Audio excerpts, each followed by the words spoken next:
तो आज के लेक्चर में हम देखेंगे प्रॉपर्टीज ऑफ चार्ज। चार्ज के प्रॉपर्टी हम लोग जो पिछले लेक्चर में है हम लोग देख चुके हैं कि मेथड ऑफ चार्जिंग देख लिए, चार्ज क्या होता है, उसका यूनिट क्या होता है, ये सब देख चुके हैं। अगर आप मेरा लेक्चर वो नहीं देखे हैं तो आप इस डिस्क्रिप्शन बॉक्स में जाएं और उस लिंक को ओपन करें और वो भी लेक्चर को आप लोग क्या करें, कंप्लीट कर लें और नोट साथ साथ बनाते चलें। तो मेथड ऑफ चार्जिंग में पहला है charge is an additive nature. उसका प्रॉपर्टी देख रहे हैं कि चार्ज का प्रॉपर्टी क्या है।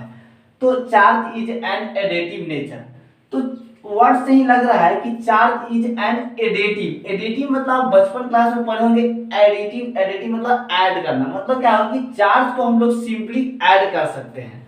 मतलब क्या हुआ कि इट मींस चार्ज के क्या कर सकते हैं, charge can be simply added. Charge को हम लोग सिंपली ऐड कर सकते हैं।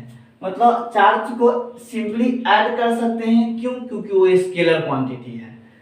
इसमें आप अगर लिखना हो तो आप लिख सकते हैं charge is additive nature means charge can be added, हाँ, उस because it is a scalar quantity.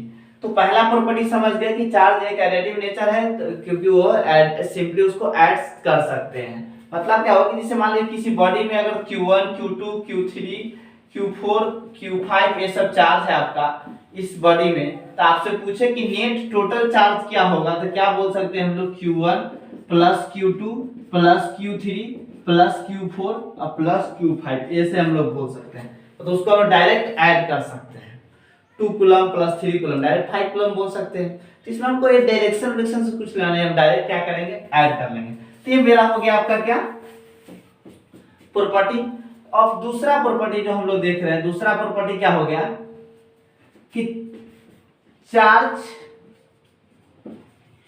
Is conserve, ये भी बोल सकते हैं कि कंजर्वेशन ऑफ चार्ज। दूसरा प्रॉपर्टी है charge is conserve. It means charge can neither be created, note लिखते चलिए, charge is neither be created और नॉट डिस्ट्रॉयड। ना चार्ज को हम क्रिएट कर सकते हैं ना डिस्ट्रॉय कर सकते हैं।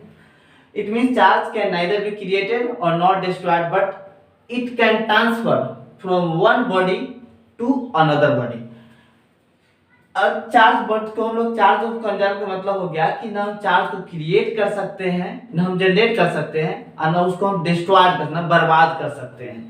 बस एक बॉडी से दूसरे बॉडी में ट्रांसफर कर सकते हैं। तो अभी आप पूछ सकते हैं हमसे कि सर अभी जो मेथड ऑफ चार्जिंग पर है तो उसमें तो हम लोग चार्ज कर रहे थे, क्रिएट कर रहे हैं, तो वहां पे क्रिएट नहीं कर रहे थे, बस एक बॉडी से दूसरे बॉडी में ट्रांसफर कर रहे थे। टोटल जो चार्ज था बॉडी का वो कंजर्व था। कंजर्व करने मतलब कांस्टेंट था, वो चेंज नहीं हो रहा था। जैसे फ्रिक्शन में ही देखे थे, तो फ्रिक्शन में क्या होता है कि जब दो बॉडी को रब किए थे तो जितना इस पे प्लस आया था उतना ही इस पे क्या आया था, माइनस आया था। तो यहाँ पे क्या हुआ कि ऑल ओवर क्या हो रहा है, पहले भी मेरा न्यूट्रल था दोनों बॉडी, और जब चार्ज करने के बाद भी जब दोनों को जोड़ रहे हैं तो क्या हो रहा है, मेरा जीरो आ रहा है। और तो इसमें मान लीजिए अगर प्लस 5 कूलम आ रहा है तो इस पे क्या आएगा, माइनस 5 कूलम। तो नेट जो मेरा चार्ज क्या होगा, जीरो। तो चार्ज कंजर्व करने का मतलब है कि चार्ज किसी भी बॉडी का वो कांस्टेंट रहता है। चार्ज को ना हम क्रिएट कर सकते हैं ना डिस्ट्रॉय कर सकते हैं। तो एक कंजर्वेशन ऑफ चार्ज आप लोग समझ गए। अगर आप लोग अगर चाहते हैं कि इसका डिफिनीशन भी हम लिख दे, बोल के जो बोल रहे हैं तो आप नहीं लिख पा रहे हैं, तो आप हमारे कमेंट बॉक्स में कीजिएगा, आप हमको, फिर हम नेक्स्ट लेक्चर से आपको क्या करेंगे कि डिफिनीशन भी लिख देंगे। लेकिन अगर प्रॉब्लम नहीं हो रहा हो तो कोई दिक्कत नहीं है। ऐसे जो भी है इसका नोट भी कुछ दिन बाद से हम लोग क्या करेंगे, डिस्क्रिप्शन बॉक्स में आपको डालना स्टार्ट करेंगे, नोट्स वहां से भी बना सकते हैं, और साथ साथ क्वेश्चन प्रैक्टिस भी जो इस पे होगा वो क्वेश्चन भी हम लोग साथ साथ क्या करेंगे, करते चलेंगे।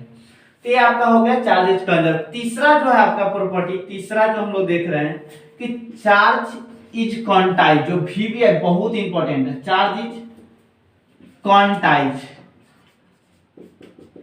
क्वांटाइज ये भी बोल सकते हैं, क्वांटाइजेशन ऑफ चार्ज भी बोल सकते हैं। चार्ज इज क्वांटाइज यानी क्या होगा कि चार्ज क्या है, कैसा नेचर का है, क्वांटाइज। और इसको और भी क्या बोल सकते हैं, क्वांटाइजेशन ऑफ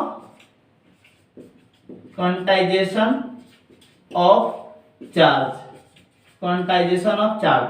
तीसरा प्रोडक्ट चार्ज इज क्वांटाइज और क्वांटाइजेशन ऑफ चार्ज। मतलब क्या हुआ कि चार्ज किसी भी बॉडी में होगा तो इंटीग्रल मल्टीपल फॉर्म में, इंटीग्रल मल्टीपल कहने मतलब 1 2 3 4 के फॉर्म में। मतलब किसी बॉडी में होगा तो हो सकता है कि 10 इलेक्ट्रॉन हो, 10 मतलब 10 इलेक्ट्रॉन हो, 10 प्रोटॉन हो, 10 आपका 10 इलेक्ट्रॉन हो, 10 20 इलेक्ट्रॉन हो, 30 इलेक्ट्रॉन हो, 1 इलेक्ट्रॉन हो, 2 इलेक्ट्रॉन हो, तो इंटीजर के फॉर्म में रहेगा, फ्रैक्शन में नहीं रहेगा, मतलब हाफ के फॉर्म में नहीं रहेगा आपका, फ्रैक्शन का मतलब 2/3 में नहीं रहेगा। इस तरह से मतलब ऐसे सिंपली समझ सकते हैं कि कोई भी बॉडी से अगर चार्ज ट्रांसफर होता है, इलेक्ट्रॉन ट्रांसफर होता है तो आपका ऑलवेज इंटीजर के फॉर्म में होता है, मतलब 1 2 3 ऐसा होगा, ऐसा नहीं कि आधा इलेक्ट्रॉन चला जाएगा किसी बॉडी में। तो मेथड ऑफ चार्जिंग और क्वांटाइजेशन के मतलब क्या होगा कि quantization of charge means charge exist in any body in form of integral multiple, आप लिख सकते हैं, ठीक है। इट मींस चार्ज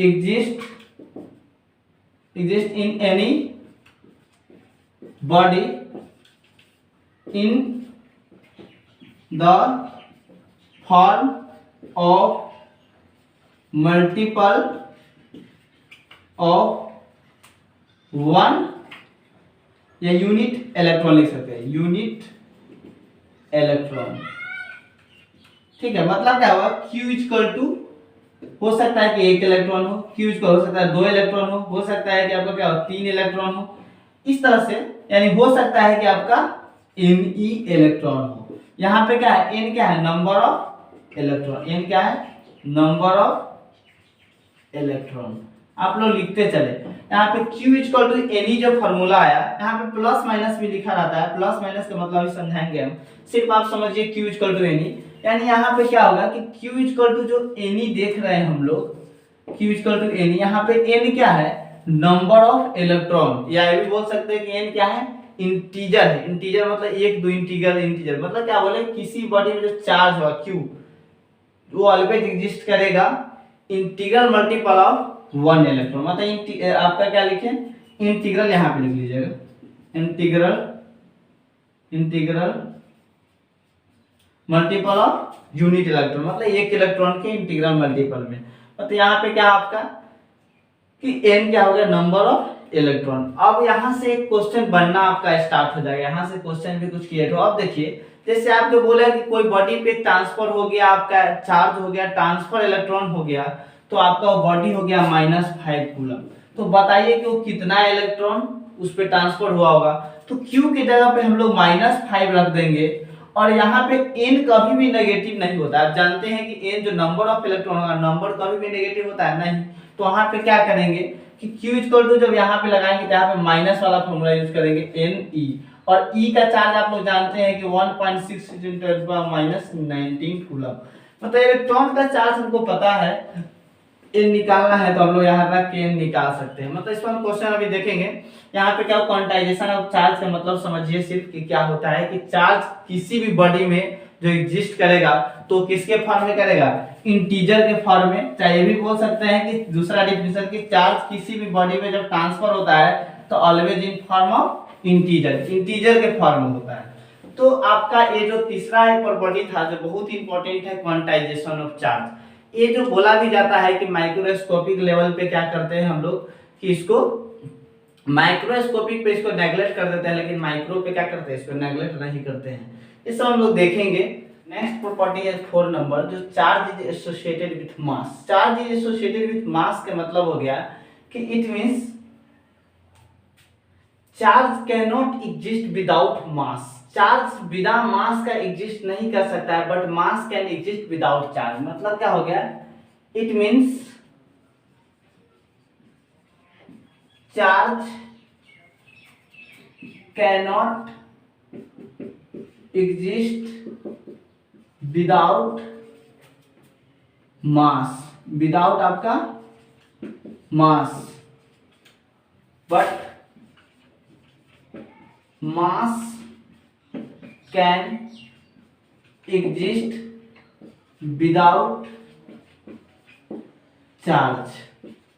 मतलब कोई ऐसा चार्ज बॉडी नहीं है जिसके पास मास नहीं हो, लेकिन जरूरी नहीं है कि आपका क्या हुआ कि जरूरी चार्ज जो है बिना मास का एग्जिस्ट नहीं कर सकता है, लेकिन जो मास है बिना चार्ज का एग्जिस्ट कर सकता है। तो यही हो गया चार्ज एसोसिएटेड विद मास। अगर देखिए इस पे क्वेश्चन भी पूछते हैं इस तरह से कि मान लीजिए कि अभी दोनों का मास सेम है, ये भी बॉडी का मास, दोनों का मास सेम है, बॉडी ए है और बॉडी बी है।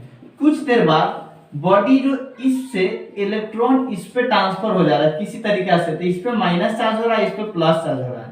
तो अब जो मास ए का जो होगा और ये मास बी का जो नया वाला बनेगा, ये दोनों में से मास किसका ज्यादा होगा? तो मास जो बी का ज्यादा होगा, ग्रेटर देन मास ए। क्यों? क्योंकि इलेक्ट्रॉन इस पे से इस पे गया, तो इलेक्ट्रॉन गया तो अपना मास को लेके गया होगा, कुछ ना कुछ तो इलेक्ट्रॉन का मास है, तो अपना मास को लेके गया होगा। तो इसका मास कम गया होगा, इसका मास क्या होगा? बढ़ गया होगा। इसलिए क्या है कि नेगेटिव वाला का मास क्या होगा? प्लस वाला से ज्यादा हो गया। तो यहाँ पे चार्ज एसोसिएटेड विद मास का मतलब समझ गए। तीसरा जो है आपका, पांचवा जो प्रॉपर्टी है आपका, चार्ज इज इनवेरिएंट। आप लिखते चलिए कि charge is invariant. Last property है आपका, लास्ट क्या हो गया आपका? Charge is invariant. Charge is invariant, ठीक है। आपका चार्ज इज इनवेरिएंट हो गया। चार्ज इज इनवेरिएंट का मतलब क्या हो गया कि चार्ज जो है आपका फ्रेम ऑफ रेफरेंस पर डिपेंड नहीं करता है। Charge invariant means charge does not depends on frame of reference. Frame of reference पर डिपेंड नहीं करता। फ्रेम ऑफ रेफरेंस कहने का मतलब क्या हुआ कि कोई चार्ज बॉडी को अगर हम लोग क्या कर दे कि स्पीड बढ़ा दे, तो उसका चार्ज के मैग्नीट्यूड में कोई फर्क नहीं पड़ेगा। इसका लिख सकते हैं कि चार्ज इनवेरिएंट मींस क्या हो गया कि चार्ज जो does not depend on frame of reference, ठीक है, उसको अगर हम लोग स्पीड को बढ़ा भी दे चाहे कमा दे, तो उसके चार्ज के वैल्यू पे चेंज नहीं आएगा। वही स्पेसिफिक चार्ज जब आगे देखेंगे तो स्पेसिफिक चार्ज पे चेंज हो जाएगा, क्योंकि स्पेसिफिक चार्ज होता है चार्ज बाय मास, और जो आपको रेफरेंस जो आपका स्पीड बढ़ाने कमाने से मास में चेंजिंग आता है, लेकिन चार्ज में चेंजिंग नहीं आता है। बस इतना याद रखिए कि आपका चार्ज इनवेरिएंट का मतलब होगा कि चार्ज फ्रेम ऑफ रेफरेंस पे डिपेंड नहीं करता है कि वो एक्सेलरेटेड है कि नॉन एक्सेलरेटेड है, इस पे डिपेंड नहीं करता है। तो ये आपका प्रॉपर्टी ऑफ चार्ज जो हुआ आपका कंप्लीट हुआ। नेक्स्ट लेक्चर में हम क्या करेंगे, कुछ न्यूमेरिकल देखेंगे, उसके बाद